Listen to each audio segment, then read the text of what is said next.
Welcome to the Hollow Chord Podcast.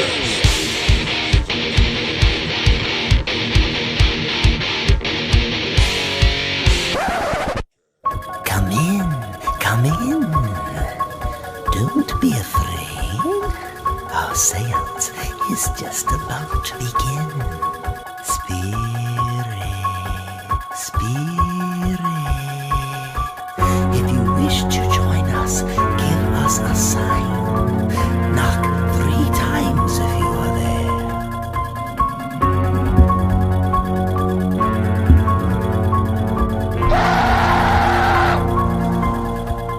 All right, everybody, welcome to this episode of the Hollow Chord Podcast. I'm Vinny Keller. I'm here with Bill Riley. What's up? Also, I have with me, you all know him, Dan Steinbaum, a.k.a. the Steiner Recliner. Hey, what's up, everybody? Also, we have a special guest today for what looks to be our very special Halloween-themed episode. Hope you guys are getting ready. Mike Nelms of the Delaware County Paranormal Research Society. Just letting you know now, today is going to get very, very interesting for all you non-believers. To say the least. In paranormal activity. To say the least. Yeah, we got Mike here. He's one of my good friends from back in the day. I met him through some musical friends, and he does paranormal investigating. And we wanted to. Steinman and I are not big believers in the paranormal. Vinny is. Nope, so not yet. Go ahead, Mike. We figured it would be. Man, put me on the spot. We figured it would be good to have a debate, and he's the only one I knew to ask to be on. So. Yeah, like I have a pretty big spiritual background, so I'm definitely inclined to all this, whereas you two are like, nah. All You right, got to Mike. start somewhere. Right. So tell us about your paranormal beginnings. All right. Well, let's see. Let me, before I get into that, let me explain to you the what I like to call the bylaws of being part of this Delaware County Paranormal Research Society team. All right.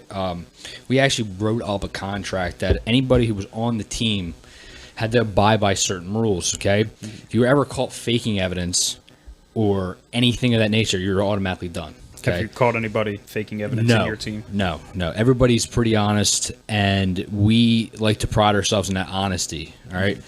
We don't go into a what they call quote unquote haunted location, but like, yeah, this place is haunted. Nah, that's not how it works. So you go in skeptical. You have to go in with some sort of logical explanation for everything. If you don't have a logical explanation for everything, then it's you, like the littlest sound could be like, oh, dude, that's a fucking ghost. No, it's not how it's not how it works. Mm-hmm. So we try to go in as skeptics, and we need something to prove that this shit's real. Mm-hmm. So getting on how I got into it, I was about 16 to 17 years old, and I had a friend I went to high school with named Clint Rupert. I'm saying his name in case he hears this. He used to tell me all the time that his grandmother's house was haunted, which was on Garnet Mine Road in Upper Chichester. So me being a skeptic, I was like, dude, you're full of shit. I don't believe you. I never would believe you. I'm like, this is probably just some stories that your grandmom told you. Mm-hmm. He goes, look, I'll talk to my grandmom. We'll see if we can go over there. I said, dude, I'm all game. So about a week later on a Friday night, it was the summertime. It was like 98 degrees out, right? It was hot. Nighttime, it was real humid and shit. And she lived in this relatively old house, right? And the story goes that the hauntings, quote unquote, just happened recently, right? I'm like, well, what do you mean how recently? She's like, well, within the last 15 years, because her house was basically next to a newer neighborhood. Okay, She lived off the side of the road to the left of a newer neighborhood. Now the story goes, now this is just what I was told, that a construction worker was actually killed on that land building that neighborhood, like in a cave-in or something, in a hole or something like that. So that was the whole story. Now they say that this person or man was haunting the property. I was like, okay, yeah, bro, I need something to tell me that this is legit. So, make a long story short, we went through the house, and we had like our little digital recorders and all that stuff, and dude, nothing happened. Nothing happened, right? It was all, I'm like, this is fucking bullshit. Like, this is all, this is already wasting my fucking time. I could have been like going to smoke pot with my friend or something.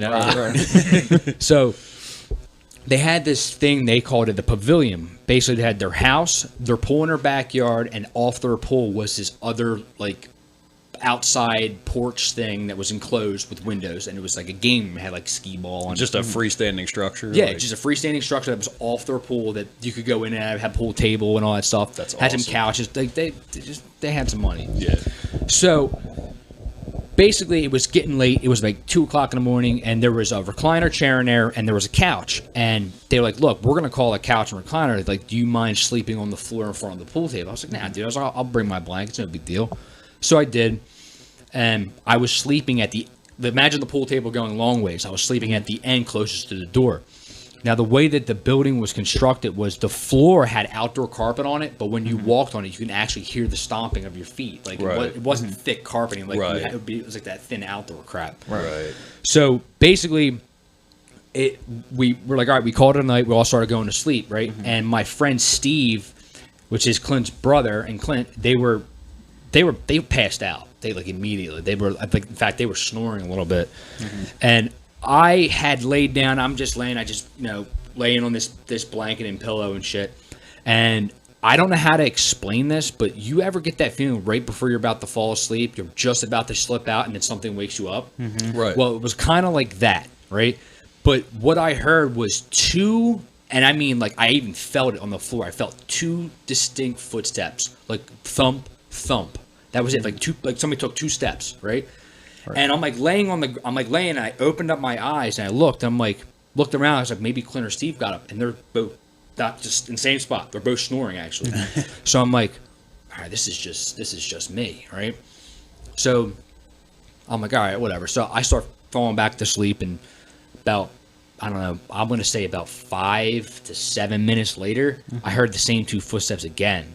But the first time I heard them, they were at the front door of the pavilion, with the 2 glass doors.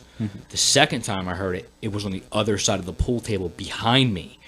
And I'm like, no fucking way. I mean, there's no way. I didn't just hear that. And I'm not kidding. I literally felt the floor. Like the little vibration of the footsteps. I'm like, dude, this isn't fucking happening. So I sat up. The pool table light was one of those old green, like, glass ones. Right, yeah. I know you know what I'm talking about. You can just picture the it, stereotypical light that everybody's thinking of right now. Right. And it had dimmer on it, so it was dimmed all the way down. The light wasn't off, but it was all the way down. So you got a great setting for this story, dude, by the way. Couldn't be. I'm telling you, this was the thing that changed. If it's going to happen, mind. it needs to happen in a setting like this. And it was meant to happen like this, so it gets better. Right? So I'm like, I sit up, I look around, and I'm like, dude, remember, it's summertime. We're outside, we're like camping in an outdoor room it's like 87 degrees in there. We're sweating our balls off. right. So I'm like, all right. I sit up, I look around, and I start getting this really weird feeling. I can't explain it.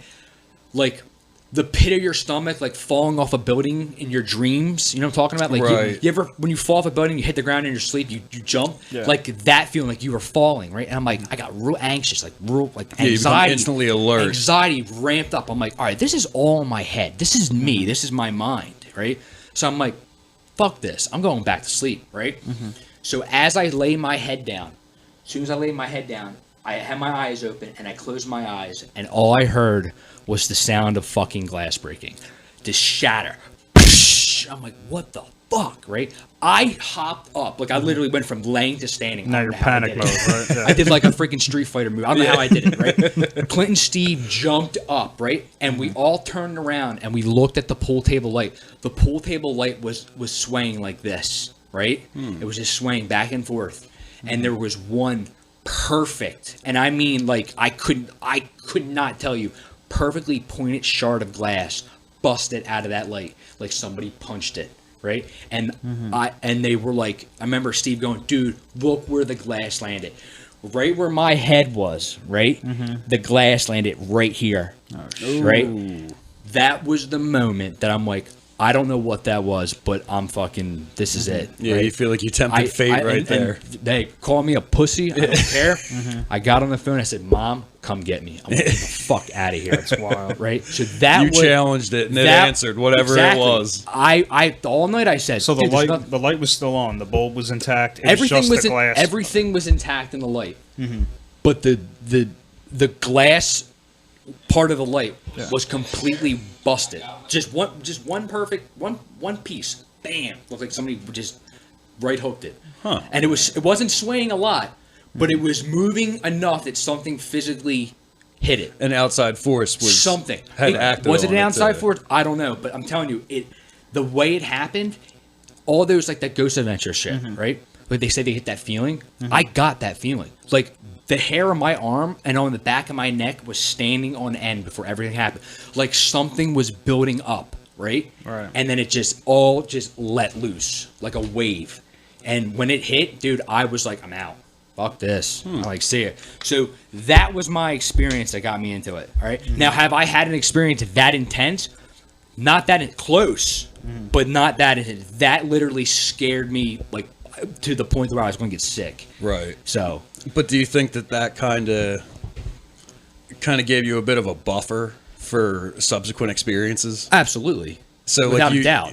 being that was your first one, it's going to be hard to top that because it was a brand new thing. for you. Yeah. I think anything brand new that you ever do or experience is always hard to top because Right. then you get that used to feeling. Hey, I'm used to doing this now. Right. Yeah, So I remember this feeling. I've had this before. Stuff doesn't get to me as much. I mean, I'm not telling you shit doesn't get to me at all. I mean, Right. when I went to some of these people's houses, right, dude, half of them were full of shit. I'm dead serious. Yeah. Half of these people are full of shit. There was only 2 people who weren't fucking around, right? They were like, yeah, there's something in my house. From everything that I've gathered, I would honestly say, like, I'm not a professional. I would never say that I was. All I know is through prior experiences and the stuff that we captured that there was legitimately something in these people's houses. And one of them was in Brookhaven. And the research we did on the house and the actual neighborhood was suicide of a younger woman in the 70s, about 17 years old, and the voices we picked up was a younger female, and it was fucking weird, dude. Like I get chills talking about it. So to pause real quick, how do you go about an investigation? Like where does it start from the inception of where you're going to investigate to when you start, or how you even prepare for the investigation? It really depends on this. It's like what do we want to do? Do we want to just do private investigations, which people contact us and we don't charge them money. We're not in this for money. We're in this for not only help somebody maybe prove there's something happening to them and they're not crazy, or kind of prove our concrete evidence that, like, hey, like, maybe we're not crazy. You know what I mean? So we don't charge nothing. Right, So you're just after the results we're just and the after experience, results. regardless Results of the and outcome. experience, exactly. But if we want to go somewhere for fun, like, hey, let's go investigate this insane asylum, or let's go investigate this haunted mansion, we'll pay to do it just so we can gain experience and actually, have a good time. Like, sometimes we have fun doing it. Right. Sometimes it's not fun because nothing happens. Or sometimes it gets to the point to where it gets so intense that we're like, dude, like, this is like legit. You know what I mean? Like, Right. So how we go about it? So if somebody, like, I'll use a private investigation as an example. Somebody will reach out to us and say, hey, we think there's something going on in our house. So I usually ask general questions like, have you heard any voices when you knew you were the only one in the house? You know, if they give you the answer, whatever the answers may be. I'm like, have you ever tried putting your cell phone on record and just letting it sit there for a few hours? You know, it all depends on the, like, if they're like hounding us, like, yeah, we know something's here, then we'll come out of our way.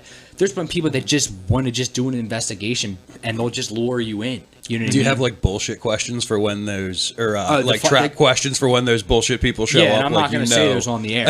I'm not going to say those on the air because. But you've got your pre-decided ways. I have my, I guess you want to say, premeditated ways of basically determining if people are full of shit or people are actually being sincere. And usually you can tell. If you're good at reading somebody, you can usually tell if they're pulling your right, leg. if somebody's being upfront and honest with Exactly. you. Yeah. So, you know, like I said, going in as a skeptic, you have to learn to accept it. You can't be like, oh yeah, just because they said they came downstairs and all their fucking cabinets were open, that doesn't mean you don't know if they're, they have some kind of ninja cat that's going around opening up, and you know what I mean. You don't know that, and you have to be that way because you're going to be wasting your time. You have Right, to. If you think every little fucking noise, I hope I'm allowed to curse like because I curse. No, you're fine. You're fine. We have a segment called "Fuckery of the Okay, Day." if you Say whatever you want. if you think that every fucking little thing is a ghost, you are just, dude, you're wasting your time. You're not Right. going to like.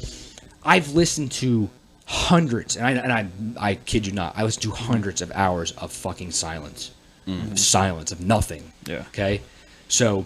Getting back to your main question, the way we perform an investigation, we usually bring a DVR system. So we set up night vision cameras that run to a monitor, and we have one person sit there all night. That's their job. Watch those cameras. Don't say a fucking word unless you see something. Watch those cameras. If you see anything, tag it. Write it down on a notepad so we know the time signature. Okay, Right. and then we review it as a team. We put stationary audio equipment in every room, and almost every room. Not because if not, through the time we're listening to fucking 60 hours of shit. Right, You know, some right, of them, some of these investigations go 12 hours. So 12 times 7 recorders. It's a lot of shit my to listen God, to. yeah, that's So what 84 hours Right. of So what we something to- do is we consolidate all of our equipment into, okay, where do you have the most experience? Where do you think the most experiences are happening?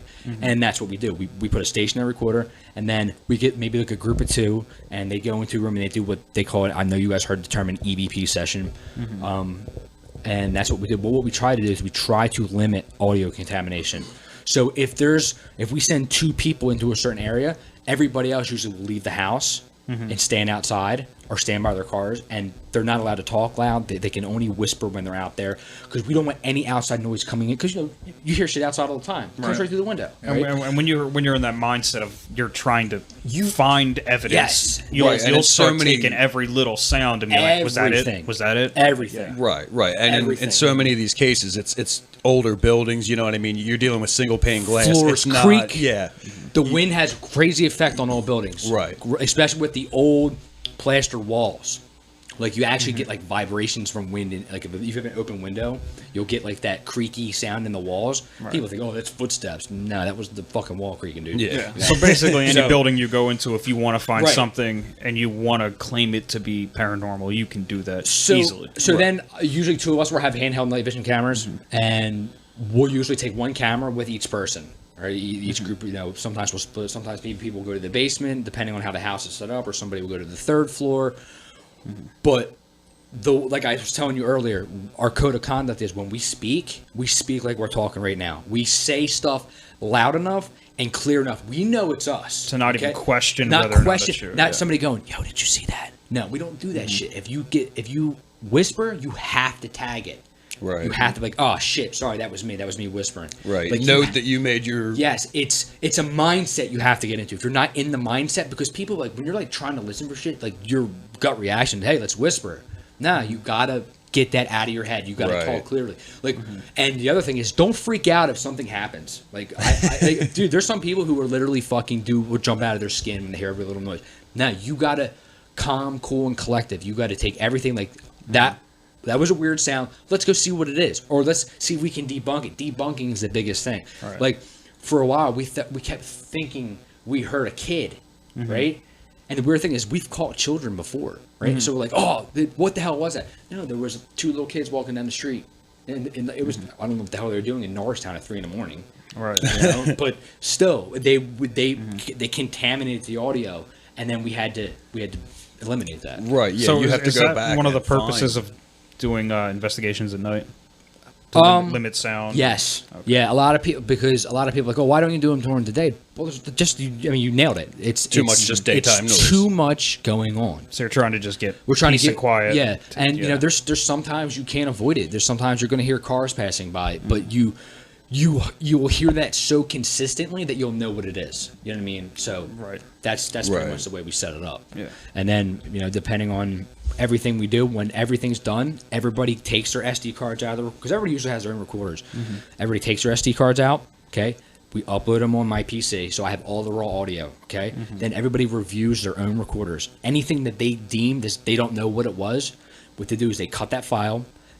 We send it to everybody. Everybody listens to it, and everybody puts their opinion in on it. The key thing is you have to know every situation, what was going on when it happened. All right. If you don't know what was going on when it happened, you can't determine anything. Right, that puts variables in the equation. Right, so you can't determine solidly. You have to know what the conversation was. What the hell were we talking about? Or what was asked, or along those lines, and then we'll piece it together. Now, like I said, I've listened to hundreds of hours of audio. Okay, now I'll say out of that hundreds of hours, I have probably about an hour of audio that I have cut that I don't know what it was. Now this is remember, this is stretched out through probably like 11 or 12 investigations. This isn't all in one place. Yeah. Because some of this stuff only happens rarely, but some of them, like, I kid you not, some of them are so clear that like I had to sit back and be like, dude, that had to be one of us. And everybody's like I said, everybody prides himself at being honest. And people, like, I work with a team that will call bullshit in the blink of an eye. In a blink of an eye. Which is important. Yeah, that's very important Which at is that the point. main factor of having the team. You got to get reliable, honest people. If you get people that are just out it just to have like a good time, they're not going to make it, and they're going to they're going to create a problem for you. So. Oh, excuse me. So, So do you see like activity in like hotspots? Like, does it typically happen in a centralized location, or is it kind of spread out throughout, the whole property? Usually, usually if you do the stories or hear the stories about stuff, usually they always centralize it in part of the house. Okay. You know what I mean? So it's usually like it typically happens in the living room, or it typically happens now, in the bedroom. What I'll do, if you guys want to start listening to some stuff I have, I can give you, Absolutely. I can bring you through a location. Unless you have more questions. I do have a couple more questions. Yeah, ask your Oh, questions. we can get to that. We can go through. We can do a little clipper here or there or whatever. Yeah, show a couple clips. So I'll take you to this first place. Okay.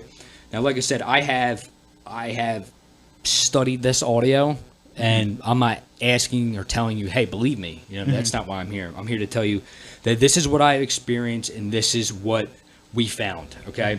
Now, what I'm going to do is I'm going to take you through this private investigation of Brookhaven, the one I was telling you about. These people were told us we keep hearing this, a woman in our voice, even when, home by ourselves, we hear it in the basement, we've heard it in the third floor, we hear a woman. It's a younger woman. So I'm like, okay, have you ever seen anything? Only thing they've said they've ever saw was they thought they saw a shadow, like a black mass in the dark, not in light, in the dark. So it's like, okay. So to start, I'm going to start off light, okay? Now, this audio was taken from the basement on a stationary recorder, okay? Now, what you're going to hear is that as soon as the audio starts, it's probably going to be loud because I had to edit loud. First thing you're going to hear is me leaving the basement, shutting the door. Like, literally. As soon as the audio starts, you're going to hear the door slam. That was me leaving, okay? Now, you're going to hear me talking upstairs because, like you said, you can determine that. You can also hear the floor creaking. So you got to remember, get all those variables in your head. You're going to hear me talking upstairs as I went through the door. You're going to hear the door slam at the beginning of the audio. And then you're going to hear the floor creaking, okay, because it's an older house. Right. But during that audio, you're going to hear a voice say my name, right? And it says Mike, like that, clear as day. Now, nobody was in the basement at all, all right? You ready? So you would have to be pretty close to the recorder for that to actually Yeah. be picked up, yeah. This should play eventually. So how often do you Here. find evidence? Like, It's not as so with the people who are legit? it's not as prevalent as you think. Okay. You know what I mean? It's not. You're not going to get shit on every investigation. There's some, like I said, you sit there for hours and not get nothing. And these are things that So it's more unlikely that you're going to walk out yeah. with something. It's 100%. kind of like the fluke that you do It's- happen to catch it. it's like this. If you're going into what they say is a haunted location, it's going to be probably like an 80-20. Okay. So 80% chance you might not find shit, 20% chance you will. And so you got to take, like I said, you got to go in as a skeptic. Right. So unless something proves you wrong. You have to be able to disprove it if Yeah. you want to try to prove it. All right, so this was ready. So like I said, you're going to hear the door shut. You're going to hear me talking as I'm walking up there, as I'm walking across the floor, and you're going to hear the floor squeaking. And tell me if you hear somebody say my name, Mike, all right?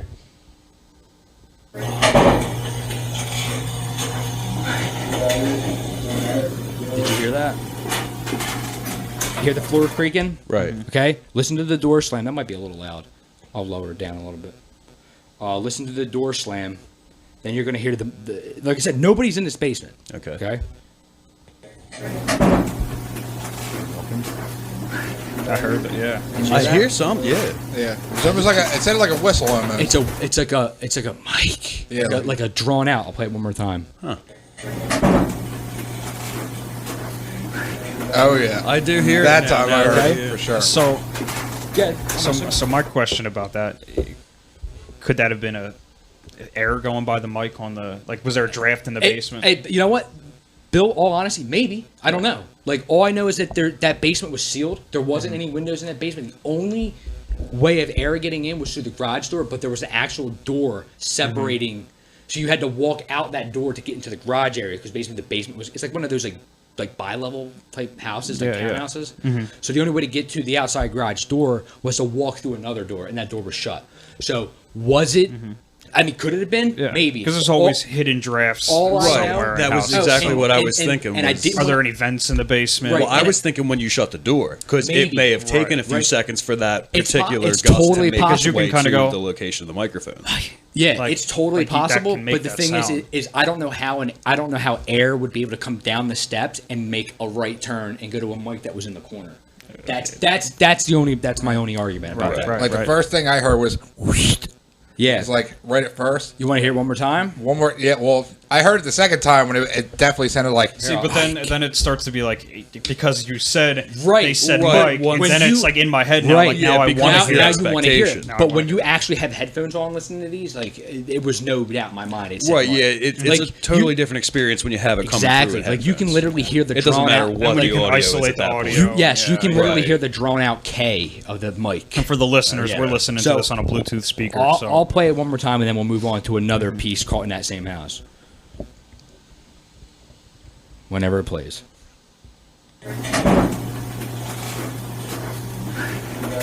Yeah. Yeah. yeah, it's there. It's That's me talking. You can clearly hear me talking. Yeah, the sound is definitely. It's playing again. So, okay, like I said, this was a private investigation in Brookhaven where that was captured. Okay? Now, I'm going to play you two pieces of evidence that literally, like, I didn't believe it when I heard it. I was like, dude, there's no way that wasn't any of us. And then I examined the audio further. So you're going to hear one of our investigators say, and she wasn't wrong, she's going to say, there's something going on in the basement, right? And literally as she's saying that, right, you're going to hear a woman or a younger woman, she like cackles, like laughs, right? And then she goes, yes, like a real drawn out. So she goes like, yes, like that. And then about 10 seconds later, maybe not even 10 seconds, maybe 5 seconds later, she says, yeah, again. Which, like I said, and this is like, and which was really weird. I wish I took a screenshot of it. It doesn't show up as a waveform. It never showed up as anything like physically that made sound. oh wow, So, let me see. which if is I- weird with audio. So you had it in. Yeah, I program. put everything in WavePad because WavePad is very reliable and very easy to use because a lot of our, like I said, a lot of the people that we investigate with, they're not really computer savvy. Now, not all of them at least. Right. Where is this one piece? Yeah, they're not very, what's the word I'm looking for? Tech savvy. Tech savvy. Yeah. Where the hell did it go? All right, well, you know what? I can't find this one. I don't see it on here anymore. Did I move it? Oh, here it is. I got it. Okay, so like I said, what you're going to hear is you're going to hear our investigator say, something's going on in the basement, and as she's saying that, somebody's going to giggle and say yes, and then you're going to hear another investigator respond to her to what she said, to her, something's going on in the basement. She starts talking. Right. And then over her, you hear somebody else say yes. All right? So, like I said, it's all up to you guys to determine what you think it is. All right? Okay. So, check it out. Something going on in the basement, John. First, we were down there for like a half an hour and nothing was happening. First, Cheer it I again. heard that. Yeah. I Okay? heard that. Now, you heard I didn't hear the cackle. I heard the yes, and I heard the yeah. listen to it in the very beginning. You'll hear right heard after the- I she heard the right, little cackle. right after she says something's going on in the basement. something going on in the basement, John. fucking half an hour and nothing was happening. First, That tapping noise, was me like I was squeezing a bottle, like a plastic bottle in my hand. Oh, yeah. So that's what that snapping noise was. That Right. But the laugh, that wasn't anybody because nobody reacted to that. So who? And it's was weird that there it was with like- you? it was just there- you and It was me. It was me, the homeowner's daughter named Dawn, and my girlfriend Kim, myself. I think I already said me, and the mom. Everybody else was outside smoking. Right. Right. So that was taken in the living room by the front door. Like I don't know what it was, but like I said, it never showed up on a wave pad as a waveform. It showed up as nothing. It's creepy as fuck that it said it like he Yeah. he. But now listen, I want you to remember that voice. All right, remember that voice. This is where this shit got weird. That same voice keeps coming through and through and through again, and I don't know. It wasn't us because I recognize all of my investigators' voice. So this one is coming from the same house. Okay, I don't know what it was saying. I don't know what it meant. Okay, but it says what I heard. It says so pray and go. I don't know what that meant. I don't know what it means, but you'll hear the same voice. All right, so check it out. I'm gonna do it again. Did I hear you just now? Shit, that's Yeah, I legit. clearly heard I that don't one. know. Like I said, and you can hear nobody that I'm with is reacting to it. I'm gonna do it again. Did I hear you just now? Well, who was that? That sounded like they may have heard something. What that The girl who said, Yeah, who did I just hear that you right that, now? that was her. She probably thought she heard something. I mean, maybe she did hear the voice, but she never flat out told me she heard it. Yeah. That, like I said, that was another thing that showed up as nothing on the wave pad. I don't know. Now, usually that was actually my girlfriend saying that. Usually she'll tell me she's got weird feelings. She can get those weird feelings, and usually she's right. Sometimes I think she's just a little. She gets nervous. I don't know. Sometimes reaching for it. Yeah, sometimes I think she's trying to. She wants something to happen so bad Right. that she'll. But And do you think that's the problem with some paranormal investigators? hell that they yeah. want something so Without a bad doubt. that they're just going to. without a doubt, Every little sound is going to be. Yeah, She that's is, kind of one of my big things about it. And So with a lot of people. I'm gonna too, play. yeah. I'm gonna play one more I was, from this I location. was gonna say, me as being a believer, that seems too good to be coincidental. I mean, But hey, you want it. I mean, Yeah. You don't want it to. but be you're anything. primed already. Right. You're a believer. so That's the thing. So kind right, of, and that's and that you're exactly right. Right. You're exactly right. He has. you have no doubts in your mind. He has. There's a preconceived notion that something it happened. does exist, something probably and- happened to Vinny that made him. Hey, maybe this is true. Right. Something happened to me. I definitely know something's going on. Right. Now, like I said, I can't tell a skeptic, hey, this is real. That's everybody's, because this isn't science, dude. This is theory. Right. This is all theory. So, I like that you said that. That it's not science, it's theory, because I was reading a lot about like people claiming it's science, specifically Grant and the other guy from Ghost Hunters. Yeah. They're I- we do this is science. No, see, I don't even, Which, I don't which follow. It's like pseudoscience. I don't follow It's- Ghost Hunters right, because yeah. Ghost Hunters they were actually caught faking shit. Oh, that's So fucked. they actually had like a piece of fishing string tied to somebody's shirt and looked like somebody yanked it, and they actually got caught doing that. The Ghost Adventures had a guest on one of their like Halloween specials a long time ago, probably like almost 10 years ago, that faked evidence on TV, and Zach Bagans and Zach Bagans and Nick and Aaron actually fucking lit him up on live TV, saying that this guy is bull full of shit. What happened to him was not real. He faked it, and the guy like disappeared. They never heard from him again. Wow. So I much more would believe Ghost Adventures over Ghost Hunters any day of the week, because they actually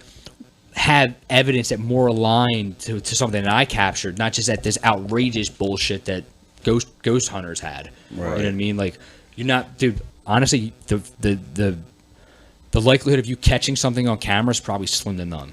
Right? I have. I know you've seen it. Yeah. I have, and that was one out of like 30 investigations. Right. So, So I'll play one more from this. I'll play one more from this Brookhaven one. Here's the only thing I'm not liking about you showing us the evidence.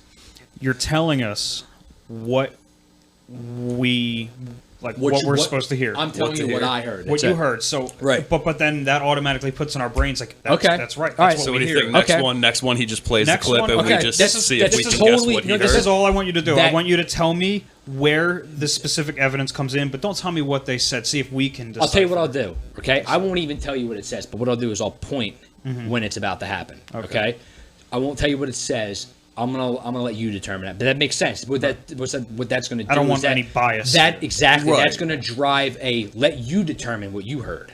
Right. And when you say what you heard, I'll tell you what I heard. Like I said, I've listened to all these over headphones a fucking million times. So this is what I heard. Now what I'm gonna do? This one is just kind of. You just tell me what you hear. Okay.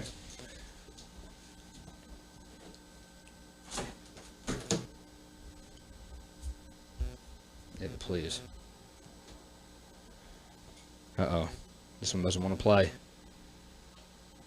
Must be a ghost. Yeah, must be a ghost fucking with the equipment. Alright, hold on. I'm go to the last one. Alright, here we go. Come on, let's see. No technical difficulties. That's what happens when you rely on the internet. Yep. Your internet. My internet, yeah. Yeah, I'm not. Fucking Xfinity. I'm not getting nothing here on these. Yeah, it's just buffering. Because these are all. Oh, you know what? Hold up. I got them on my phone. Oh, I don't even need the internet. Hold on, my bad. This is my technical. Blame it on the fucking ghost hunter, dude. All right. Operator error. So let me say, I got them all in here. I can just. So to have a question while you're looking for it, does anybody? You know how like Nick Baggins, is that his name? Yeah. Zach Baggins, right. So he has things that he's claimed followed him home from investigations. Right. Has that happened with any of you guys? Not that I know of.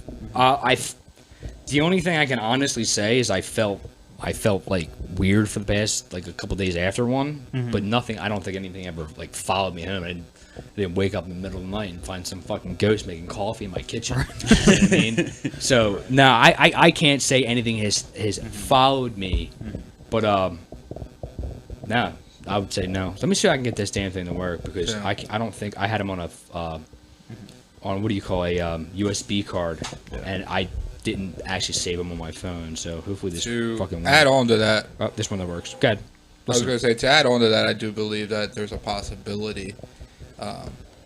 Spiritually, that something can become attached to you. That's what they say. That, like I said, it's all theory. But again, is that something that's in your head too? Because you know, you believe it's a possibility. I don't know, but based off experience with a person that I'm very close with,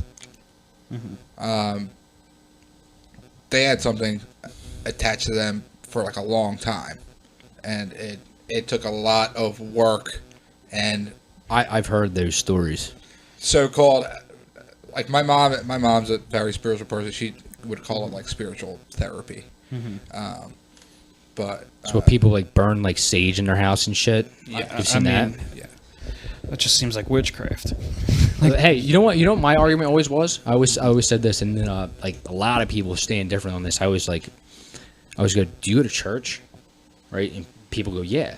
I'm like, do you believe in God or Jesus and all that? If the people say yeah, I'm like, then technically you believe in a ghost, right?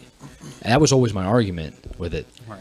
But there is a huge correlation between spiritual religious believers and followers in paranormal theories. I mean, the way I think about it is religion in itself is almost it's creepy. Think of that. There's no other way to say it. It's creepy. Think about it. Like where everybody's praying towards something, you know. And I always heard this one Abacab song, the band Abacab. Okay, at the beginning of that song, it says the guy goes, you know, there's no such thing as an atheist in a foxhole. And the guy goes, well, what do you mean by that? He goes, because when you're laying alone praying that you're making it through the night in a war, you want to hope somebody's listening. That always stuck with me. Right. You know Somebody what I mean? always wants to have faith in something. Right. You know. But we're talking about faith, not fact. So Right, that's, yeah, exactly. You just the belief or the hope that something is In there's a that higher context, power. right? It's more of a hope than It's just a fact. helping you get through that particular situation. So keep this moving a little bit. I'll play one more from Brookhaven, and I got some killer ones coming up that, like, in my opinion, are my best I've ever got. So this one is just like, there's no words really. I don't hear any words. I can't decipher any words. That's why I'm just going to go flat out and tell you that. I just hear somebody whispering, and they're, like I said, this is a stationary recorder in that same basement that we heard my name called. Right. So you tell me what you guys hear.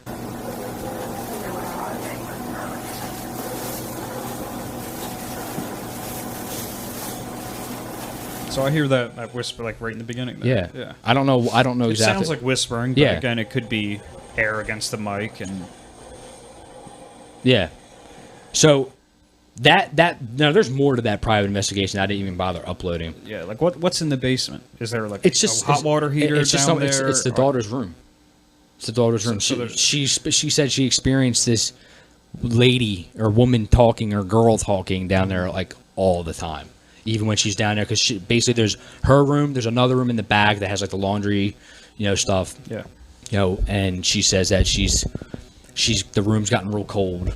She has that stuff, and she's heard in the middle of the night a woman speaking sometimes. Not a lot, but she says, now I can only say that it's happened to me once or twice maybe, that I've been touched by something I didn't see. That was it. She said that she felt somebody yank on her ankle in the middle of the night, and then she said that the one time when she was folding laundry in the back room, something slammed the door that was going into her bedroom and locked it, and she was locked in the basement. Oh shit! Until her mom got home. She had to call her mom to come fucking unlock the door. The door locked. They don't know why. Now, did that really happen?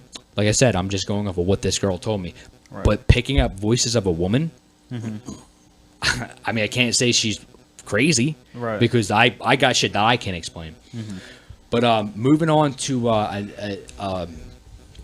another location that was actually a really good one. This is probably one of the best pieces I've ever got. We went to this place in Napanoch, New York. All right, it's like not way north, but it's right over the Jersey, New York area, and it's in an old mountain town, and it's called the Shanley Hotel. In fact, that was actually on Ghost Hunters. They went there before. Okay. Now this wasn't captured in the actual hotel. This was captured in another property that the owner of the hotel has, which he has since passed away.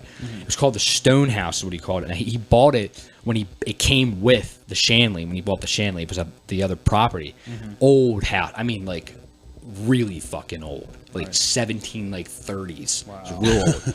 And he redid it, and he told us that every time he would go in there and redo it, that he would hear voices all the time when he was like, as he renovated the house. In fact, there's no power to the house. The lines from the pole are cut and bugged off. So there's no power, there's no water, there's nothing. He was basically rehabbing it as much as he could, and then he was going to sell it. So he was like, "Yo, you guys want to go there? I'll let our maintenance guy take you there." Maintenance guy takes us there, right? We walk in. As soon as we walked in, and fortunately nobody had the recorders running when this happened. As soon as we walked in and we were talking about something. We got real quiet. The question was asked, and everybody was thinking about it. And we heard somebody laugh upstairs, right? And everybody looked at each other like, "Dude, did you just hear that?" Right? So then that's where we started walking up the steps, right? Now, for some reason, I don't know why I always get stuck with this. I was always the last one. Everybody always made me the fucking last one walking up the steps. So I never really understood that. Now, the girl who's talking... Just remember, if anything happens to the first guy, you become the first guy because you're going the other way. I'm going the other way, right. So as I'm walking up the steps, I'm not saying anything. I'm just holding a recorder in my hand, right? And she's talking. She's like 4 people in front of me. She's almost at the top of the steps, and she's saying something. I can't even remember what she was saying, but you can hear her talking, and it's old wood floor, old wood step, and you can hear her feet going up the steps. Hear everything, right? And as she's in the middle of saying something, only on my recorder, nobody else's, you're gonna hear somebody say something, but they say a derogatory statement. All right, towards a woman. Okay, now. I'm just going to let you hear it and tell me what you think, all right? Okay. All right, here it goes.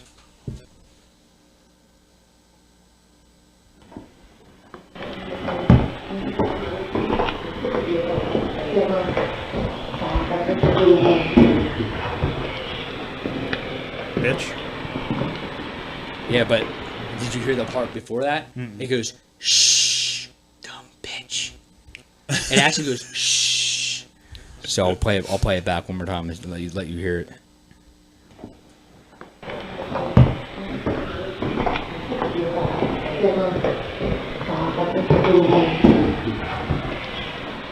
Dumb bitch. Shh, dumb bitch. Oh my I mean, god. I heard the bitch from the gate, Yeah. so like Yeah, I heard believe it. bitch. It was a shh, dumb bitch. Like that. That's what now that was the And that was only on your recorder, That and was- everybody else had recorders going. the only other person I had a recorder going was the girl who was talking and the person in front of me. But they Either didn't way, get there it. were multiple. There was recorders three of them. Yeah. We usually have three, depending on how many people. Usually, like one person's holding a handheld, Mm-hmm. right? And it wasn't even picked up on the handheld. It was only picked up on my recorder, and it wasn't a Tascam recorder actually. It was actually Mm-hmm. I had an old like RCA one, Mm-hmm. right? And I just had that for just backup because I had my Tascams over at the Shanley just running as we were gone. Right. So those weren't even with us. I just took my backup with me, Mm-hmm. and that one was picked up on that. Now, if you see, this is the same house, okay? This one creeps me out. I don't even like listening to this one. You're gonna These are hear. the ones I like to hear. That's I don't exactly even like what listen. I I don't was even like thinking. listening to this one. This one fucking like makes my skin crawl. Yeah, if it freaks you out, that's what I want to hear. You're gonna hear me say in the beginning. I'm gonna say, "Where are we going?" As in, like, we got to this location. We're in this house. Where do you want to go? Like, where are we going? And my old leader, Chuck, says, "Wherever you guys want." Right? I don't know if it was me or him that started speaking after that, but during somebody saying something, somebody comes through the mic and says, "See, I don't want to tell you because when you hear it, I'll point it to you when it happens." But I know what I heard because I've reviewed it about a fucking million times. I'm like, dude, this is... So, check it out. Where are we going? Where's a good place? What did you hear?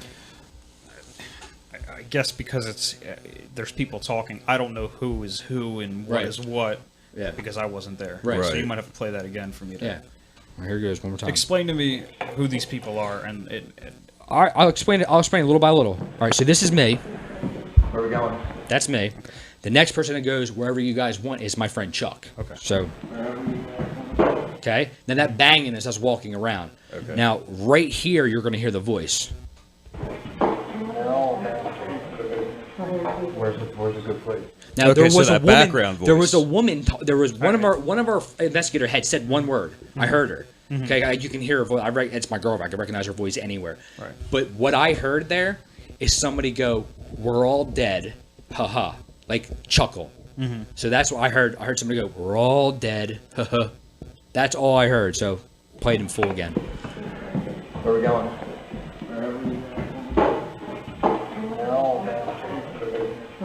Where's a good place? So that's like I said, that's for you to determine. yeah, Like I that's- said, it's something that like you, unless you're there and know the exact conditions, you're not going to believe it. you know? Yeah, that's one of those things. It's way easier for you to To- decipher certain Yes, recordings than it exactly. would be so for yeah, us. the other ones were a lot easier. Yes. Yeah. Because you heard them like Oh, I distinct got- whispers. yeah. But yeah, that one was a little Yeah. difficult. 'cause- Yeah, it was buried a little bit So more. I'm gonna with play. the- I don't between want the these activity. recordings to be the whole show. I want to have some conversations. So I'm gonna play. I'm gonna just pick. I'm just gonna pick two more that were the most, I think, easy for people to hear, and you'll get the reaction out of it. Okay, because people react to it. Now we used to investigate with this young kid named Charlie. Now he was 14 then. He's older now. He's probably 18 or 19 now. And he was a great fucking investigator. This fucking kid wasn't scared of shit, right? awesome. And he basically was like he was so good at asking questions. He knew to ask good questions. He knew to be quiet between the questions and all that. Well, there's the EVPs, which are usually just called on recorders, and then there's what the paranormal field calls disembodied voices, which are voices that you hear.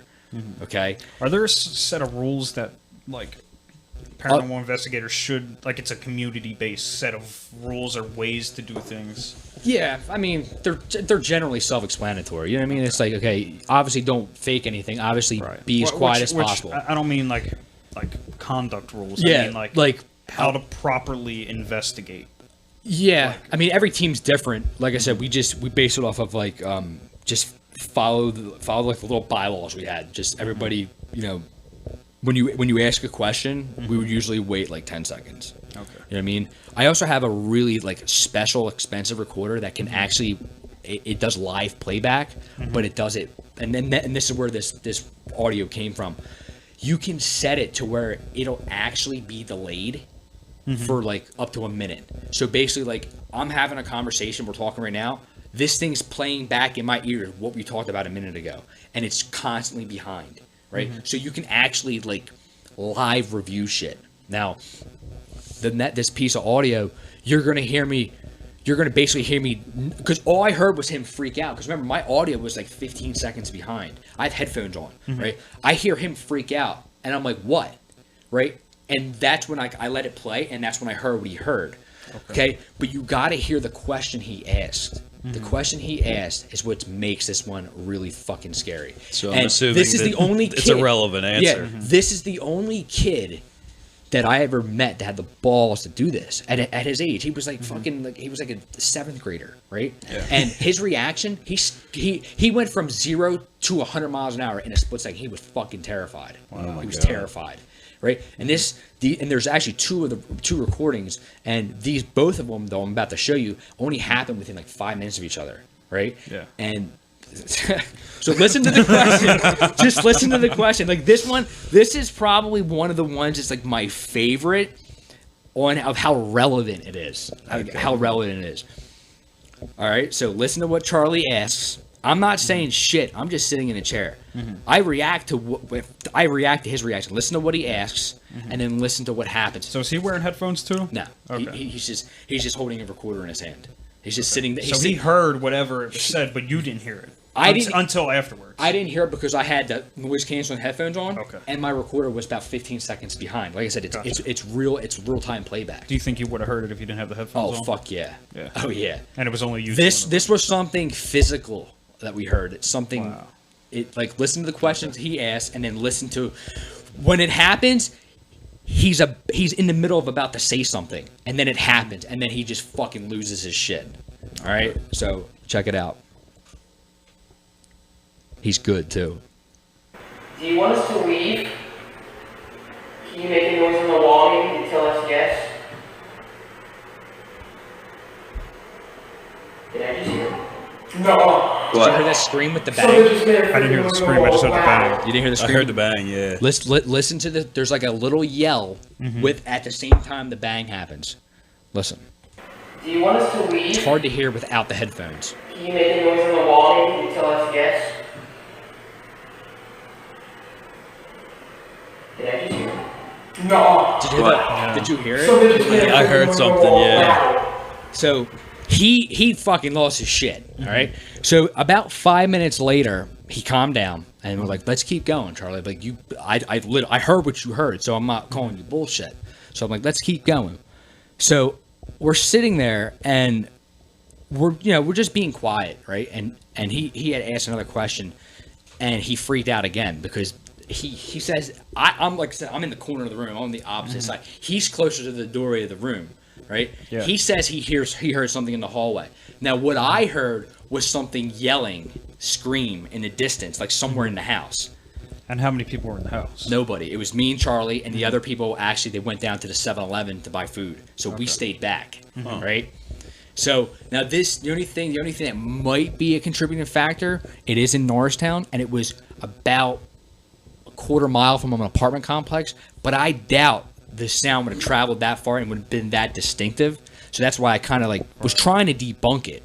But I couldn't really put my finger on it because it had an echoey sound. It sounded like it was in the house. It's just basically a man yell. So I'll play that one real quick. Can you give us a sound that you hear? This one takes a minute to have. You'll hear it.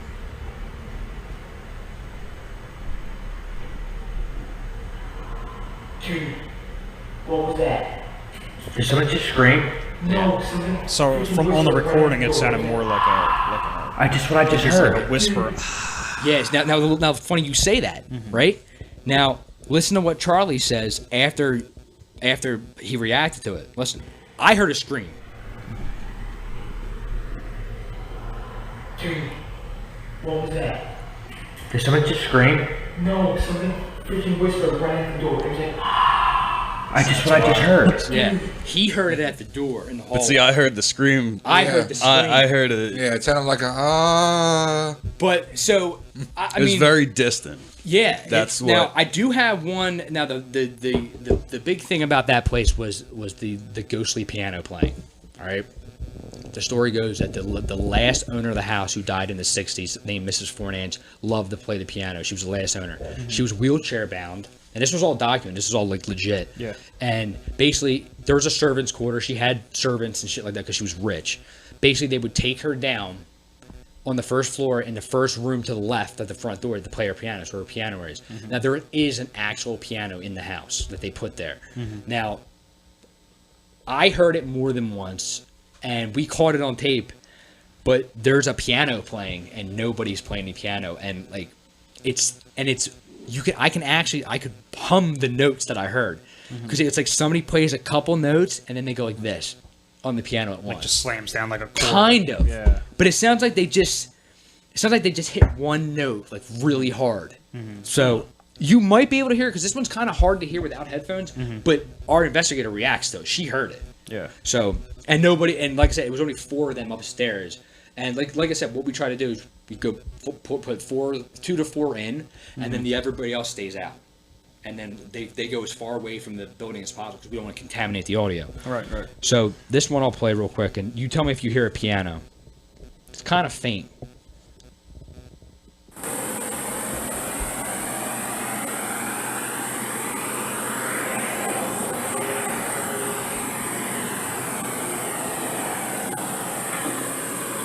Yeah. Sounded like an old Yeah, I hear a melody in the background. I just called the piano. And that's what we're saying. I playing. just called the piano. She heard that. That was something that they heard.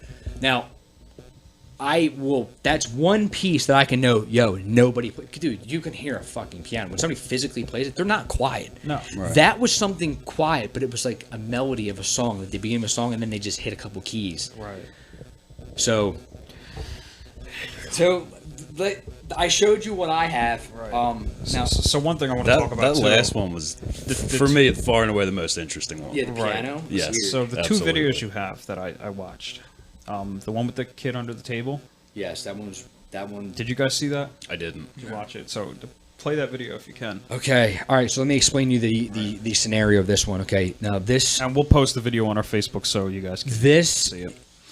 what I'm gonna do is I'm gonna mute the audio, because I want to explain it to you, because I'm actually explaining it in the video, because basically it was off our DVR screen. I don't have the original file from the DVR. My old partner has that.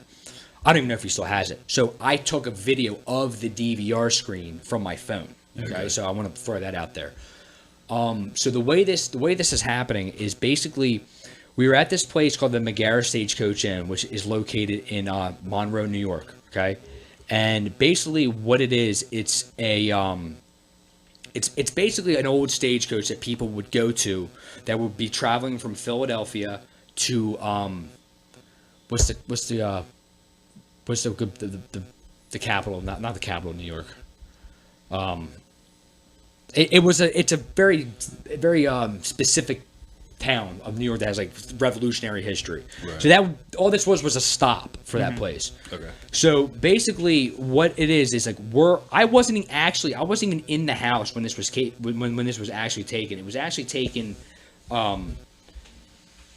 by the guy who actually let us into the house. Okay, and my old partner was sitting there just watching DVR. Now this was like 2 or 3 rooms over. And what you're gonna see is a table. Okay, you're gonna see a table. There's gonna be an old cooler in front of the table. Then there's gonna be the legs of the table, and then there's gonna be like this tall like thing that holds like Christmas decorations, like a tall rectangular box. And what they noticed in between the table, it looked like something cloudy. It just looked like a cloud, right? Mm-hmm. And if you look at the original file, the original video, whatever it was like going like this. It was like hovering. It was just going like this. It just was moving. It wasn't. It was like somebody like okay. You know when somebody uses a vape pen and they do a fucking big cloud. Right. Imagine that concentrated cloud sitting in one spot and just going like this, right? So he comes running out I'm in a barn. I'm on the other side of the property. He comes running out, and I'm talking about this dude is like he's a big guy. He was fucking sprinting. He banged on the fucking barn door. He goes, "You gotta see this. You gotta see this. You gotta see this." Here, we can pull it on the tablet. So I think it's that one, right? yeah. So basically, Big screen. I'm gonna. Can I mute it? I don't want the talking to come through. Yeah, just. Cool. All right, yeah, you were right. Here we go. I'll just go right there. Okay, so I'll explain it. I'll pause it right here. Okay. Right here. Okay. So you've already seen I've this. seen it, yeah. This is a cooler. Okay. This is a cooler. Okay. Right here. There's like a lid on top of it. Right. Okay. This thing right here is like some kind of like Christmas decorations or like in a box. I don't know exactly what it was. Right. But this is the edge of the table. So basically, you're seeing this. You're seeing this. Okay. Corner of this. Okay, yeah, just the very It's a edge. of folding it. table. It's a regular plastic folding table. See the legs? Yeah. Okay, and there's the support bar. Yeah. Okay.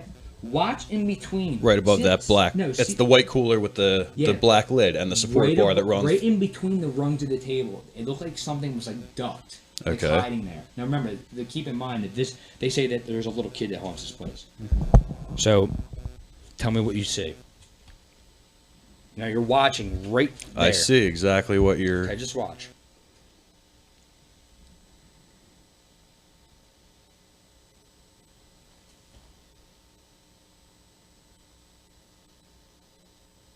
Yo. That's interesting. Some nutty shit. Did you want to see it again? Interesting, absolutely. Here, I'll put it this way so you can see a better shot of it.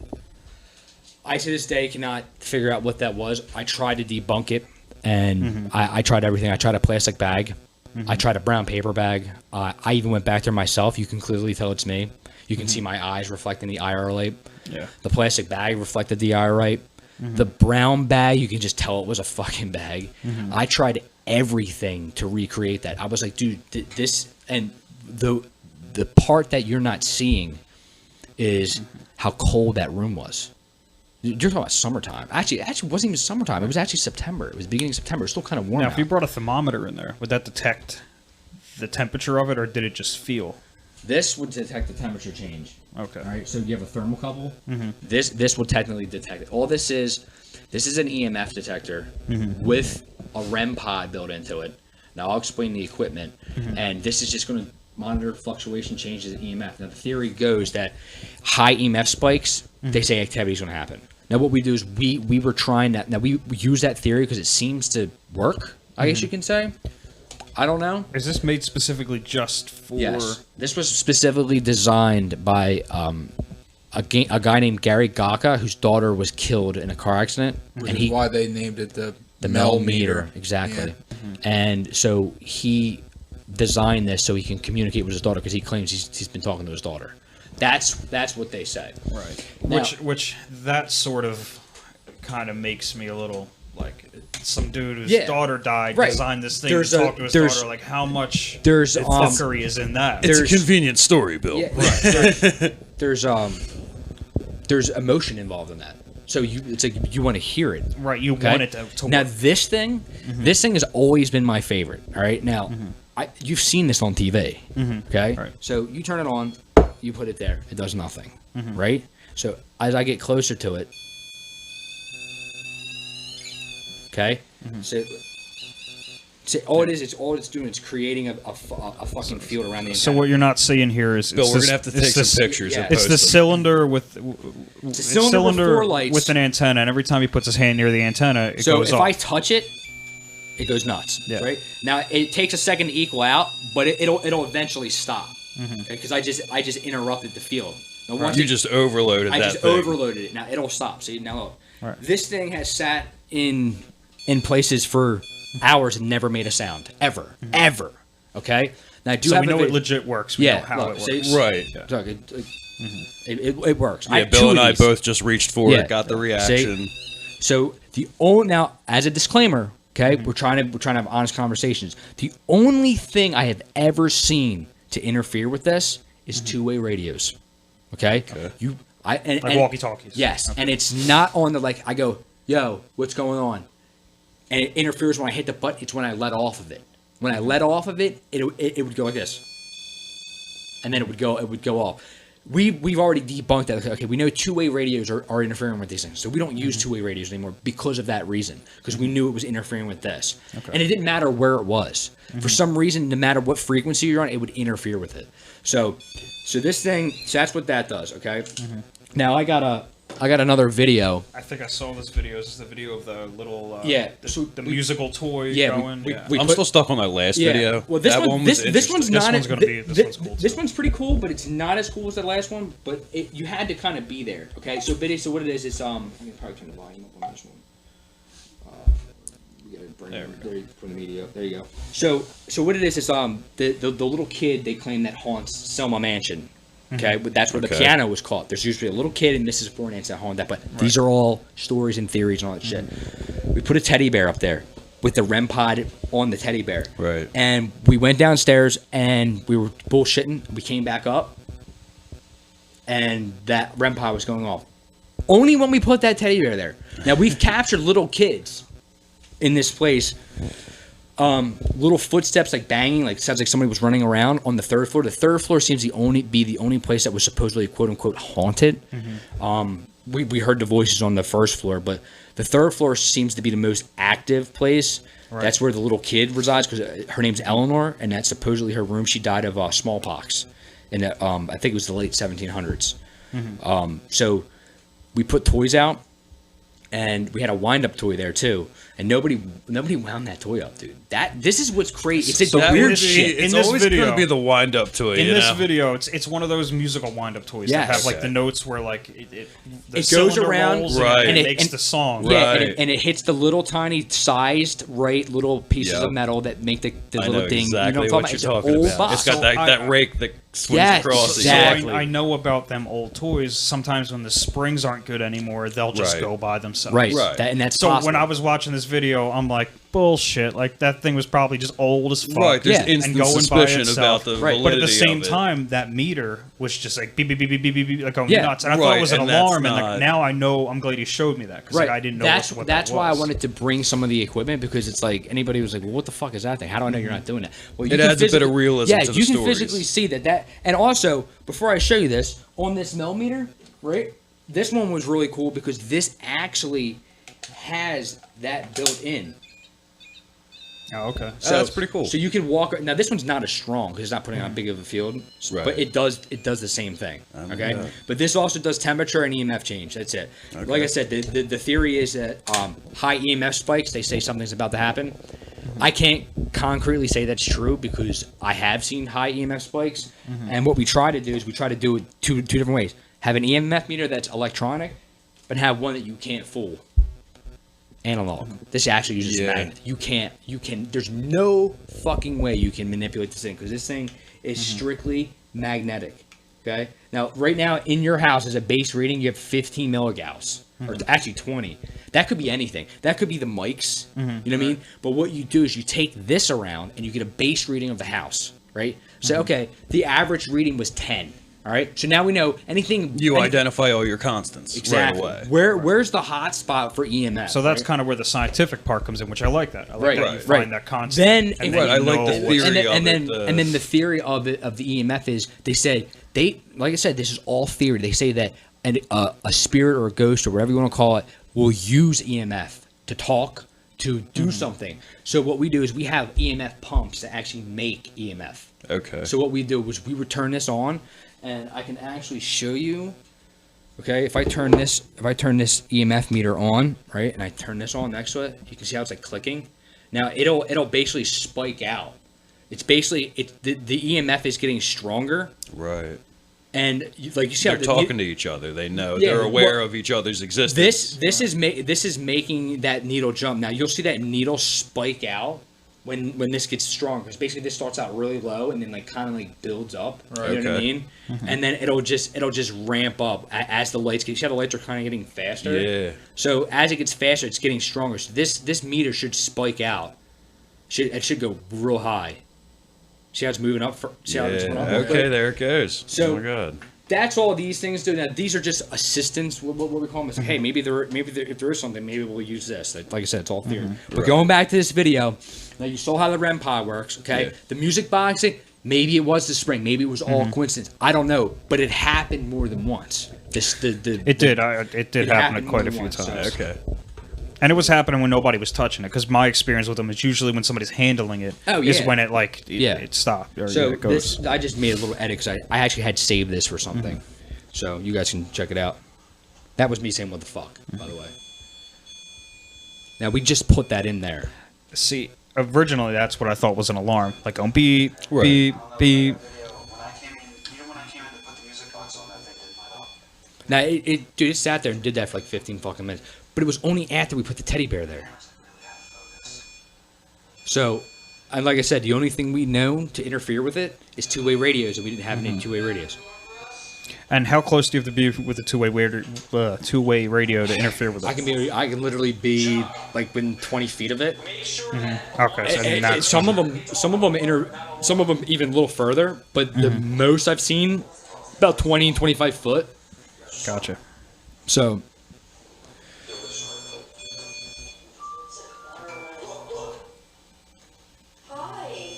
And that thing is right there, right? See, what you guys don't get out of this is the feeling of the room. Right. You know what I mean? Like I can't explain it. Like anytime shit like this happens, it's usually like everybody it gets either cold in the room or everybody gets really anxious. Like maybe that's just our nerve. Maybe that's just what I'm saying. And that's true because like that thing's just there's what's called like tactile hallucinations and things like that. It's basically your brain and your body playing tricks on you due to the circumstances that you're in. If you're in a nerve-wracking situation, you're more prone to experience it goes back to like wanting to or certain and exactly. Again, if you're primed to believe in paranormal activity in the first place, as opposed to the situation you're in, as opposed to all these different things.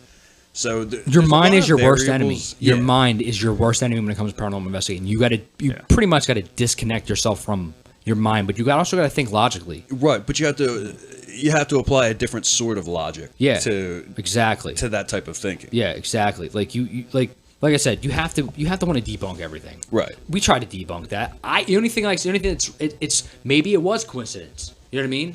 Maybe just picked that up out of nowhere. What's that? Some AFI song.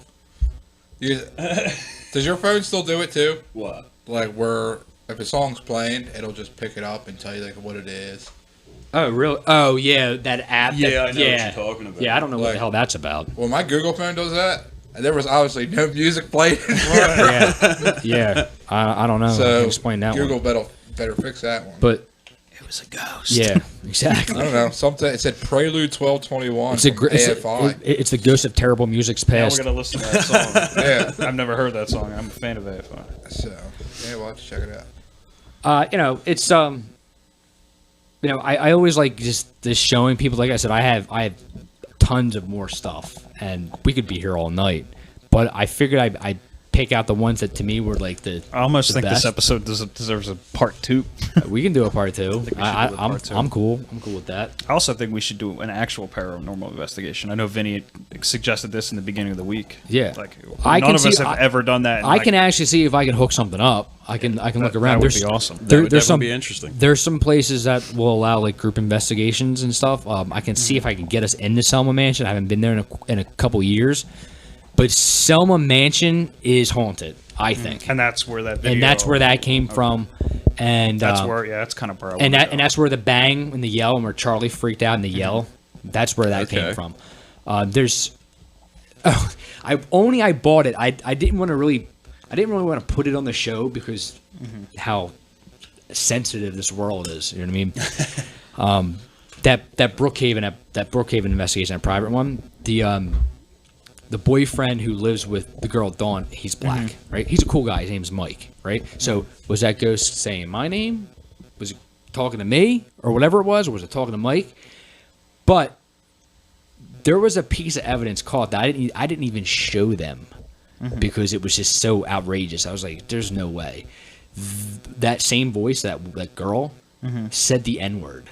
No shit. Yeah. Wow, I remember you telling me about this one. Clear We were as discussing it. freaking day. I mean, I was like, nah, I'm not bringing this. There's no way. Because they're like, well, one of you guys said that.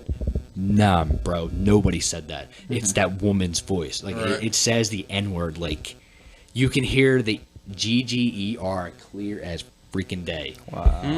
Yeah, and I did end up showing Dawn, the girl who lives there, but we never showed Mike because we didn't want Mike to feel like uncomfortable. Right, You know what I mean? Because I was like, dude, if there's a fucking racist ghost here or some shit, like I wouldn't want to go to that fucking house. You know what I mean? Right. Like that one was really weird.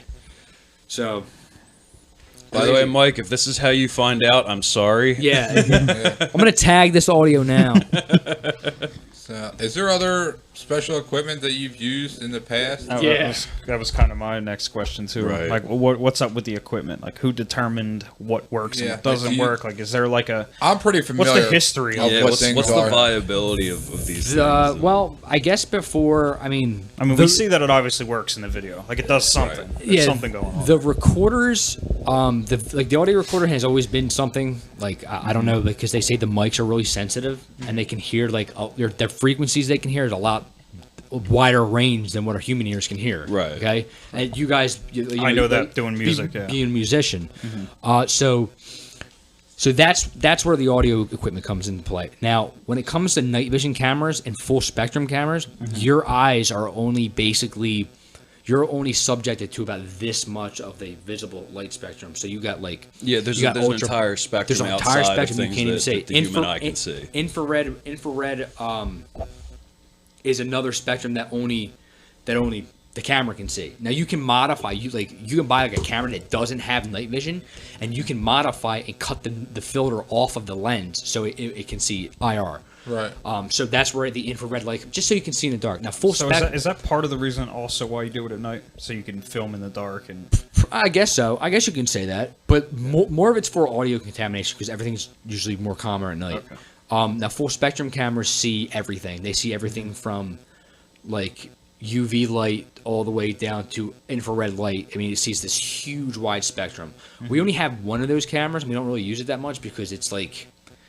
It's pretty much just doing whatever an IR camera does. You know what I mean? I've never really had any luck with it, so I kind of just pushed it off. I'm like, this thing's, I haven't really had luck. So I stopped using it. Now, the EMF thing's kind of like, they basically, people have said that when activity is about to occur or starts to occur, that the EMF field increases. Now, Ghost Adventures actually caught a piece of evidence that actually proved that, I think. Basically, they heard a little kid's voice, and when they heard a little kid's voice, this tri-field meter spiked at the same time. Now, you can watch that episode. I don't remember what episode it was. And that's the meter you're saying is just can't be messed with. It cannot be manipulated because it's actual magnets. Like the electronic ones, maybe. This one is actually a magnet that's. So it needs a magnetic field. It needs a magnetic field to move that needle. It's kind of like how like an electrical contactor works. When you add power to it, it creates a magnetic field. It pulls the contactor close. Right. Well, that's the same concept. That's getting a magnetic field, but instead of pulling a contactor closed, it's actually moving a needle. Okay. So that tri-field meter is like foolproof. You cannot fuck with it. Now it's really sensitive. Like if you go to high tension lines, there's really big towers, and stand underneath of it, it will fucking read that because it's actually picking up that 4,160 volts going through those high tension lines. That field is so big that it'll actually pick that up. Oh my God. Now I know you guys heard the ghost box. I am a 50-50 thing with the ghost box. Okay. What exactly is this the thing where it reads like over across static basically? Yeah. Basically what it is, it's a piece of device that's scanning through radio frequencies so fast that even if there was a broadcast on, or say you're going through like a sports channel, it goes to so freaking fast that you wouldn't even be able to hear that it was like a channel, like a radio station. It's that quick. You can run it at so many cycles per second. You can run it at reverse forward, backwards. You can there's actually a new one now where you can run 2 different audio bands at the same time. Now I have an original one, which basically just one EMF, one FM radio frequency, but it runs it like it's really quick. Gotcha. Now they say you can hear voices over that. I have heard voices over that, but just because it's on an FM band, I kind of go, I'm not going to say I'm a disbeliever, but I can't say it's evidence. I can't say it's anything. You can mess with that. That's I don't know. It always kind of, I didn't really like it. Yeah, this is Sounds like this pretty much. Yeah. Oh, and I've seen that on some of the shows. Yeah. Where it picks up like you kind of decipher voices in there. Yeah, people say it works well. Like I said, I haven't had luck with it, so I can't determine it to be anything for me. There's another one that's like hard for me to really like believe when I see it, and it's one that I guess it's like another box, but it'll come up with. The voices? No, the words. The words. The words. Yes, we have that. It's called an ovulus. And yeah, that's it. See, I'm kind of torn on that too, because the way the guy claims he designed it, he claims he designed it that certain EMF like strengths and like say it was like a 0.2 spike or whatever. Right. That 0.2 spike might be assigned a word.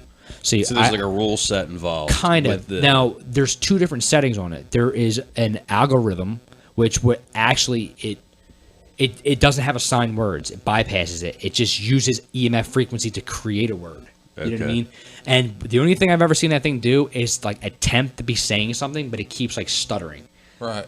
I don't know if that's evidence. Personally, I don't think it is. I don't believe in that thing as much as some people do. So I kind of, like I said, if I think it's bullshit, I'm not going to use it. Yeah, it's not giving you something definitive. Yeah, I can't.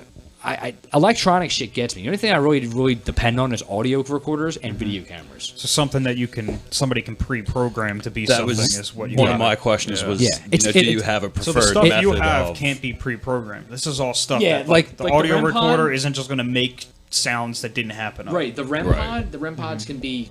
You've seen how it works, and then like one of these recorders. Like I know you being a musician, these fucking things are expensive and they're sensitive as shit. Like you can turn the you can turn the sensitivity of the mic up so fucking high you can hear your fucking neighbors banging in the like. You know what I mean? That's that's how sensitive. I've used them to record band practices. They're really clear too. So I like these because. These have really good quality. Yes. You know, so they're not like some Radio Shack bullshit. Yeah, you really have a lot of power with them because you could put them in the middle of a small room. Like when I was playing with Ronnie Slosh, we put him in the middle of that small ass room in his attic. Right.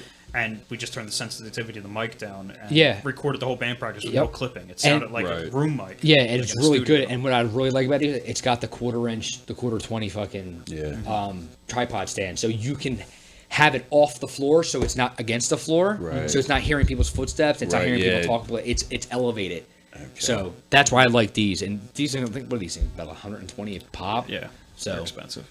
So I got too much money in shit. As far as the Ovulus goes, I've seen like shows and stuff say Ghost Adventures. Yeah. For one, and it's like this thing is going the fuck off.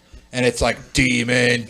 I'm like, yo, get the fuck out of here, bro. I think that's a huge part of why, like, I'm like, nah. Yeah, some of these stories are just a little too convenient, a little because too... when you're thinking of ghosts and hauntings, like, you think of evil shit. So, like, when you're hearing demon, you see that on TV, you're like, oh, yeah, when it plays into the same storyline as a Hollywood horror movie, it's just kind of hard to be considered credible at that point. I've seen it to a point, not to cut you off, I've seen it at a certain point where it's throwing out words that it's just like, why the fuck would it say that? Yeah. Like that's my problem with it. Like it said highway, speed. There was another one. It said highway, speed, and I want to say it was something that was like another word for death, but it wasn't death. Yeah. But it was like almost like trying to relate into it, like a story almost. That's but why it was like weird that things. It said highway though. Right. And I'm like, you're in a house. Why would it say highway? See, the other side of it was okay. Forget all the equipment. Okay, it's your best tool is, in my opinion, is you. Okay, you just kind of got to disconnect your mind a little bit and just be like, okay, there's nothing here. I need something to tell me here that something's here. Now I have, and a couple of my investigators have been physically touched by something. I am one of them. The only way I can explain it is I literally felt somebody's hand push me on my back out the door, and that was it. I literally felt like somebody went like this, and it was that hard, and it literally it pushed me to the fact that like I literally fucking turned around because I literally thought somebody was like And literally was behind that out of nowhere, or was that was out of nowhere. That was not provoked? no. We were leaving that place, the Stonehouse, where we got the "We Are All Dead" thing, and then the dumb bitch one. Yeah. As we were leaving, I was the last one out. The maintenance guy said, "Just lock the door behind you." So as I was locking the door, I had the door in my hand. I was going like this, right? And as I grabbed the door, I literally felt. To me, it felt like a left hand because I felt a thumb.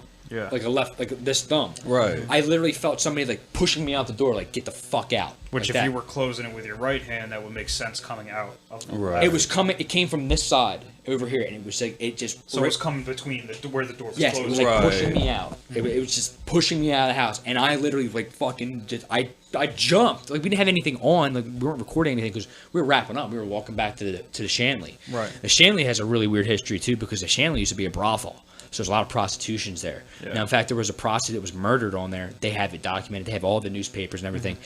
That third floor is haunted as fuck. Now, only reason why I say that is because it's a brothel, right? There's prostitutes there, okay? Yeah.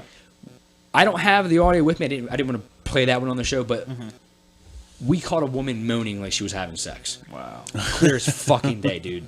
Clear as day. It was a woman who did one good moan, like somebody was giving it to her, dude. Clear as day. And the Shanley's a really weird place though, because like the whole third floor is as it is. It's never been So changed. they never changed it. And how old is the building? I think it's 1830s. And so the third floor is not renovated. The bottom floor is it's like an inn, so you can stay there. You stay in a room, right? Everything's redone there, but it's really old. It has that really old like Gothic feeling. So it kind of sets the mood a little bit. So maybe it might help your mind pick up more. But and then the downstairs is like a little like kitchen and all that stuff. And the guy who used to live there, he lived on the second floor. He had his own apartment. The third floor, nobody lives there. It's abandoned. And that place, you walk up the steps and you get that like the air just feels heavy. It literally feels like there's a 1,000-pound weight on your shoulder when you go to the third floor there. That's wild. So, like I said, your body and being in tune with shit kind of helps. Yeah. I mean, some people are like, oh, I just feel weird. I just feel like some people got like kind of sick to their stomach type feeling. I usually get like an anxiety. Like I get nervous. I get real jittery. Like, yeah, man, there's something doesn't feel right. Like you ever get that feeling like something's wrong? That's it. Yeah, it's that It's intuition. weird. It's so hard to explain. Just that gut feeling. Yeah. One more question about that video with the bear, and I think you might have said it, but I might have missed it. Did that bear belong to that little girl? That Or was bear. that bear like from the outside? Like what was the story behind that bear? That bear was donated by the proprietor. Okay. The lady who basically takes care of the property. She donated the bear because she was an investigator herself. And she had a lot of time there. So we took her word for it because she spent so much time there. She's there so much that a lot of the shit she had explained seemed to be like kind of true. Like she's just, Why would somebody bother to go through the trouble of making that much up? Yeah, right. I mean, yeah. like, even if you're going to question it, like, why would somebody? Did she ever suggest that you put the bear next to that thing? She only told us that Eleanor, the girl who quote unquote haunts the place, that Eleanor likes toys. Eleanor reacts to toys. So I bought this bear in, And this is the bear that she the bear's donated? been there for years. Okay. It's never it's not like an original bear that the little girl, and it's So been there's there for nothing years. in the bear that would No, make it's that. just- And when it's- did this girl supposedly die? Or when did this girl die? Probably like the 1750s, maybe. She died of smallpox though. This place was I think this place was pre-Revolutionary War time. Ooh. So it's old. Okay. And actually it's now this is what they say. They say this house was owned by a general that was part of in the U.S. Revolution, or for the U.S. Army, I guess you want to call it back then. But George Washington actually came to that Selma mansion because had a discussion with the general or some shit. But that's, like I said, I haven't seen that in writing. Right. but it's really old. It's been refurbished. Like it was refurbished in the early 1900s. Right. And actually, a portion of the building's gone. It was so dilapidated they had to get rid of it. Right. So that was like another like servants' quarters they got rid of. So it's basically just the main house. But like I said, it was the core structure. The core structure is still original. The outside was renovated in the early 1900s, so it has that early 1900s look. But the interior is like pretty much as is. Okay. Like all the walls are still plaster and everything. It's all that old. Have you ever seen when you knock a plaster wall? There's a bunch of boards there. Yeah, all that wood left. It's just like that. Okay. So. Shit. Well, I think we can end this segment there and maybe do a part 2. Definitely talk about. Yeah, we can talk about it. I mean, we can talk about doing like a real paranormal investigation. Yeah, interesting for sure. I think we should actually do a paranormal investigation and then have a part 2. Yeah, let me see what I can work up. And also it doesn't have to be my team. I can just bring like a few of my team members with me, and we can find a place. I'm trying to think of something that we can actually get into where it will just be us, because I don't like doing public things, because public things are bullshit and they're just there to make money. Right. And you have basically people who they don't know how to professionally do it. They just talk too much, and they don't give the entity, quote unquote, a chance to respond. You know what I mean? Like I said, everything's got to be a set condition. So I can see what I can work out. That's definitely that would be really cool, man. So, I mean, I'll be honest. Walking into this, I was a lot sketchier than I am. Just say it, dude. Just say it, bro. I don't. You didn't flip me or anything. No, that's not. Like I said, that was not my point. My point is to say, hey, for me, because I know him. Right. Like I have a prior like relationship with him. Like I've known him prior to this. So right. You don't. Right. So he's no different to you than the people on TV. Right. But to me, like exactly. I know he's a legit dude. Exactly. But I'm definitely interested. I mean, talking to you for the last little while, it's. I mean, look, if I don't get the feeling I'm being bullshitted. Right. At all. If I spent, because I started doing this in 2010. If I spent the last, and I haven't done it in a couple years because life happens. Right. If I spent 8 years of my life sitting in a fucking dark room and I didn't think there was something there, dude, all I can tell you is that I should be fucking like admitted to like a crisis center or some shit. You know what I mean? All I can tell you is like, if I leave you with anything, this is what I'm telling you. This is what we found. This is the code of conduct the team operated off of. The only editing I've ever done to the audio was either mix the mids and highs and lows, just and to then pull the frequency just out, to pull the frequency out of it, or amplify the audio. Everything's original. Right. In fact, if you guys ever want to see, like, I could give you the folders of hundreds of hours of audio, and you can listen to it yourself. I mean, like I said, and I also got hundreds of hours of video with shit on it. Nothing on it. Right. That's probably the worst part about investigating. Going through the DVR cameras. You got this really is a labor of love. Yeah, I mean, you need to appreciate what you're doing. Just like Vinny was saying, all right, and like I told you in the beginning, unless something happens to you, you'll never believe it. You will never believe it. It took something to literally scare me to where I was calling my mommy. No bullshit. I was calling my mom. Yo, come get me. I don't want to fucking be here anymore. Yeah. I left. And for days after that, I did not feel right. Huh. I couldn't sleep.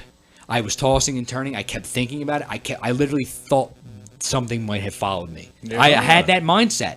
Nothing happened. Right. But I'll put it this way: I never stepped foot back in that house because whatever broke that light, all the evidence and all the sequence of events led up. I heard 2 footsteps at the front door, 2 footsteps on the other side of the pool table. The whole feeling of the room changed. My hair was standing on end. And the fucking glass broke on the pool table. And there was a shard of glass that looked like somebody broke it out and was trying to stab you with it. Was laying next to my head. That was enough for me to go, yo, I'm out. Yeah. I don't blame you one bit for I'm going to leave you with that. That's it. That's all I can say. Yeah, that's a good place to stop that. But let's move on to fuckery of the day. Do it. Sure. Do you guys have any? Go ahead, Bill. Or am I the only one who has one? You might be the only one. I don't have anything right now. All right, so the fuckery of the day subject is there is some unexplainable shit going on here. I found a story of a dude. This was on September 6th. He of this year? Yeah. He's a paranormal investigator, and he called 911 because he he thought somebody intruded in his house. And while he's on the phone with 911, he has a gun and he, shoots twice in the house. Well, the cops get there. Is his name Mike by chance? I hope not. Very convenient that he's mentioned firearms. Right. So while he's on the phone with the police, he shoots a couple shots in the house. Loud as fuck. Loud as fuck. He's right. deaf. He can't hear shit anyway. The cops come. They respond to the call. They have a dog. The dog doesn't smell any kind of intruder. There's no evidence of any intruder. And then he's like, it must have been a ghost. That's what this dude claims. It must have been a ghost. Well, he ultimately... backtracked on that story, didn't he? Well, no. So he made calls prior to that, at prior times. Not that day, but in the past, saying the same thing. Like somebody was intruding in his house. So this dude is like, Right. just blaming. Yeah, the boy who cried wolf type Right, story. right. So they ultimately arrested him, and they're charging him for disorderly conduct, illegal discharge of a firearm, second-degree reckless endangerment, misusing an emergency call, and making a false statement to police. Huh. Well. And it's not the first time he reported a supernatural sighting to police. Is that true that you're not allowed to just shoot a gun in your house? Depends on the circumstance. I mean, you can't have a fucking firing. Like, You where- gotta start have shooting for like no a shooting reason. range in your Yeah. house. You could, but you have to get it certified. Hoops to jump through. Yeah, you have to get it certified. But basically, no, you can't discharge a firearm in your house unless there's a reason for it. Unless there's like you can't say, "Oh, dude, there was a fucking ghost in my refrigerator, so I shot it." Yeah. Yeah, that's probably not going to land well with the police. Probably like, Right. where's the fucking drugs, bro? That's what they're going to say, you know? Right. So, What if you live in Florida and you have like a fucking gator that fucking gets in your house? Apparently, this dude said he just chalked it up to being there's just things you can't explain. I'm a paranormal investigator. Like, you just can't explain things. So that's why I shot the ghost. Because I can't explain it, it doesn't mean I was discharging a firearm in my house. I might have went out of my house, but like, what the fuck was that? That would be like you seeing that fucking thing go off near the bear, and you're like, you know what? Pop, pop, pop, pop, pop. Right. What a waste of hollow points. Right. So yeah, that's my only fuckery. But yeah, I got no fuckeries. I think my entire fucking story might have been fuckery to the two of you. So that was enough fuckery. This whole podcast is fuckery today. Oh my god! Now this one was a lot of fun. This man. was, yeah. Then you got any jokes? Or we gonna skip that one? Yeah, we're skipping jokes. Skipping Just Oh, guys, man, we're we're skipping. skipping lots of stuff I today. think that's it. Yeah, that's it. I So, think I'm. Vin, send us off. Thanks again, Mike, for Yeah, Yeah, no doing problem. this, man. Absolutely. Thanks for coming out. Make sure you guys follow us on Instagram at the Hollow Chord Podcast, Facebook at facebook.com/the Hollow Chord Podcast. Also on SoundCloud, soundcloud.com/the Hollow Chord Podcast. And on Twitter, follow us at Fuckery of the Day. We don't have that many Twitter followers. We ain't afraid of no ghosts. Yeah. Yeah, we might change it to follow us at the Ghostbusters. No, don't do that. Yeah, don't do that. Don't do that. Also, our episodes are also available for download on iTunes. As far as social media goes, listen, guys, we're trying to get to it. You know, we're just as busy as you are, but if you show us some love, of course, we'll get right back to you. And, I guess that's it. And if you're interested, for people that are actually following, you can go on Facebook. Oh, yeah. And can you go and look up Delaware County Paranormal Research Society, and that is the group that I run. Throwing that out there. Check him out. Yeah, I think there's a few videos on there. I'm not too sure. I haven't been on in a while. And we'll post the videos that we checked out today, and the audio clips will be edited into. So you what can we're hear talking them. about. So you would have already heard it by this point. Right. And be open-minded. Right. Don't comment. We tried. Yeah. Me and Bill were open-minded. We're definitely skeptical. But we try gotta to be open-minded for this. I'm a little less skeptical now seeing this stuff that's. I'll be honest. Mike made a lot of good points. I like I said, it's not my job to change your mind. It's my job just to present you what I have, and you determine it. I certainly respect your efforts, That's sir. it. And that's I like that a lot about That's it. this. There was no like trying to convince me otherwise. It was just this is what I see. And I can you have make that your own conversation conclusion. with an open mind. That I will willingly participate in. And for those that you don't know at this table, there are 3 ghosts coming to home. Both of you guys know. So. Oh!